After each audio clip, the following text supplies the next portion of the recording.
PSA.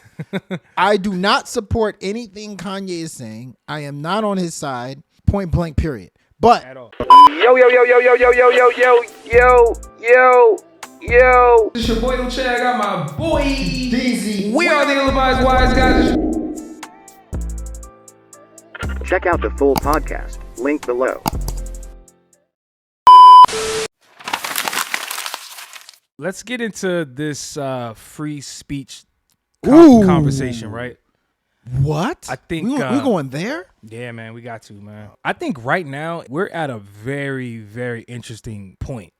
You know, there's a lot of people who are pro free speech. The idea that you can just say whatever you want and you should be able to do that on social media, regardless of the platform. Then there's other people who are like, nah, that's too much. We should censor certain types of content. We're at a divide right now. There's Kanye West in the media saying whatever he wants to say. People feel some type of way about what he's saying, rightfully so.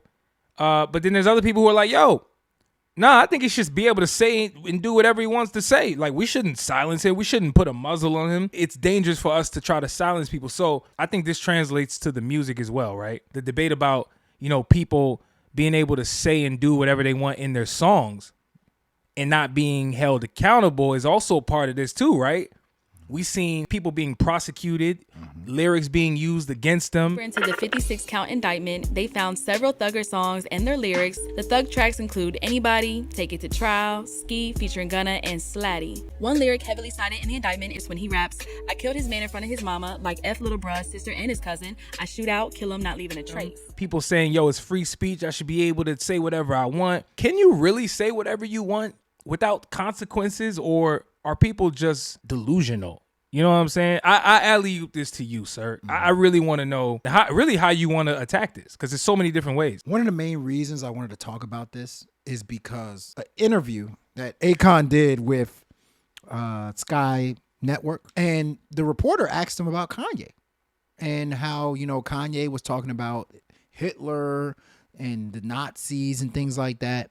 And Akon said, I'm a backer of the right to believe what you want to believe. Now, the day me and him have a conversation, I will give him my point of view on why I disagree. I think sometimes we should just open up our minds, let things play all the way out. So it doesn't trouble you that he makes really offensive comments to many people? Not really, because those comments don't really affect me personally. so And I in think that full interview, he pretty much was saying, like, because of the First Amendment, because of free speech, kind of can't get mad at Kanye for saying whatever the hell he wants to say, even if it, you know, incites a riot, or even if it is talking about Nazis, which growing up, I've always felt like that was the red line. When you start to talk about all that stuff, that was the red, you couldn't cross that red line.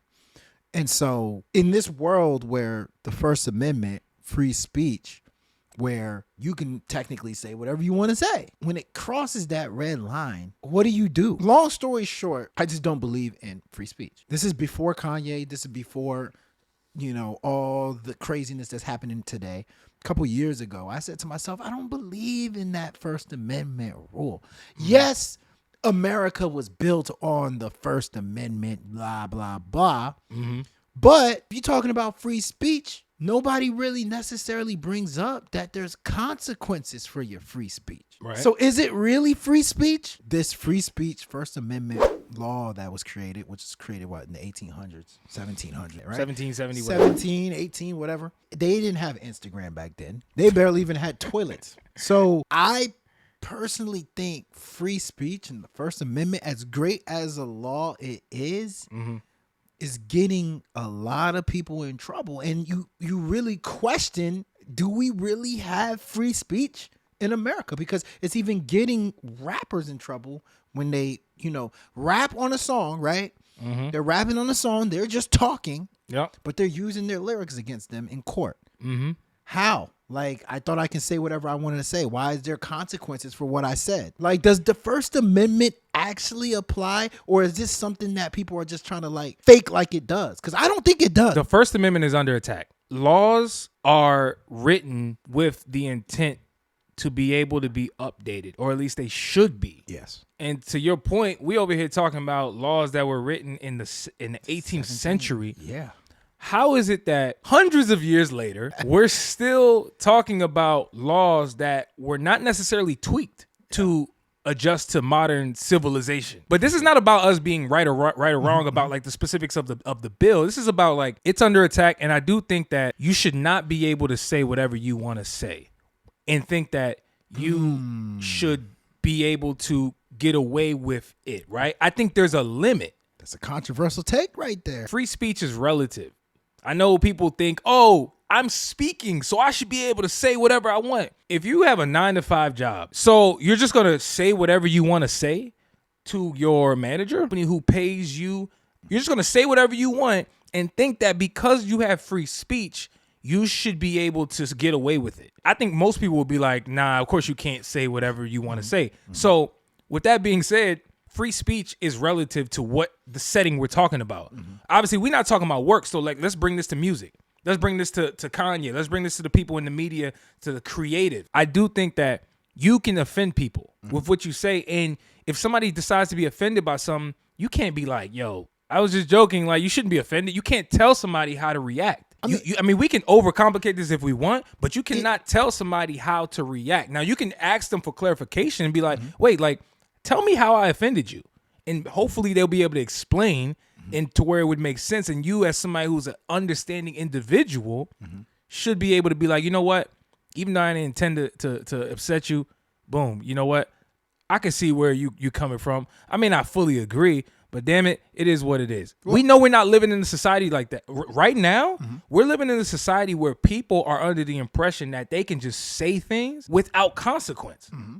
And I think that's going too far. 100%. I don't think people should be silenced. I'm not a fan of that, because the minute you start saying, let's stop people from talking, that's a slippery slope, because where does that stop? If you start that, if you open that can of worms, that's a dangerous one. But I do think people should be able to be held accountable for stuff that they're saying, whether that looks like public pressure, whether that looks like backlash, whether that looks like the people who you're in business with saying, we don't want to be in business with you anymore.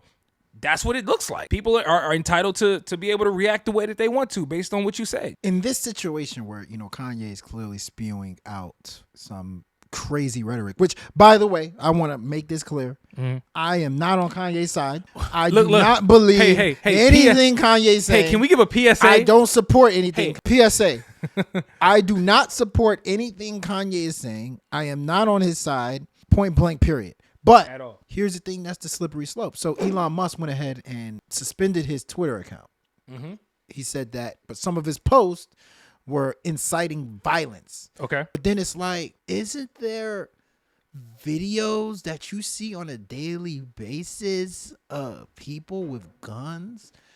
Don't you see videos? But let's keep it a buck. Let's keep it a buck. To the example you just gave, the reason why Elon Musk is more willing to hold a Kanye West accountable and say your words are inciting violence, whether or not I agree with him or not, the point is Kanye is a big platform. America and the world doesn't care about Joe Schmo. I'm sorry. They don't. They hold people they hold people of status more accountable than the people who don't have a platform. Honestly, I don't think there's any way around that. I think that actually makes sense. Like, if you have a platform, that means your words, it can reach more people. Yeah. And so if you're saying something that's wild, I mean, maybe you may need to be. No, it makes sense. You see what I'm saying? No, it makes perfect sense, because at the end of the day, what Kanye needs to realize, he has a lot of people that are following his every word. He has a lot of people that are actually listening to him and saying, maybe he's right. About that. Why don't I feel good about what Kanye says? Praising, you're half Jewish. Yes, and he's praising Hitler, saying the Nazis are cool, and saying the Holocaust didn't happen. Yeah, no, we support Hitler. Right. All of you? Yeah. He has a responsibility with such a platform to make sure he doesn't, spew out reckless rhetoric, right? But at the same time, I'm saying Elon Musk, right? He came out here. Hey, this is a brand new Twitter. We're no longer silencing people. It's a free speech Twitter. What does that look like? What does that sound like? Okay, there's free speech for some people, people that are not popular. The First Amendment is an issue specifically in the hip hop community. Because I feel like they pick and choose with hip hop. Definitely. When they want to say, you can't say that. 100%. You know what I mean? You can't do that. You can't say that. We're going to suspend this person. We're going to suspend this person. I am by no means on Kanye's side in terms of the rhetoric he's spewing. But at the same time, what Kanye, which I'm sure he knows, he is highlighting a hypocrisy. First Amendment's in trouble, man. Like, You see it every day. Dave Chappelle. a free speech mandate. Free speech mandate. Dude, Dave Chappelle went on SNL and they were like, he told some jokes. Then there was some things that were kind of cringy. It is what it is. Then they said he's anti-Semitic. That's what they said. Yeah. Was it? I'm not saying it wasn't, but I'm asking the question. Like, and then we don't have to get into that per se. I'm just giving you an example. Like, the idea of free speech is it's in comedy. It exists in music. It's on social media. Yeah. It's anybody right now who has a platform at this point should feel threatened by like the stuff that they say. Like even us, we got a show, right? Like damn, People are not going to agree. yeah, y'all are not gonna agree with people everything. might be like, we took it too far. I mean, I don't think I said anything that took it too far, but I do think that not over. hypocrisy exists in free speech and First Amendment, and people need to be aware. That's just me being a conspiracy theorist. Listen to the full episode, link below.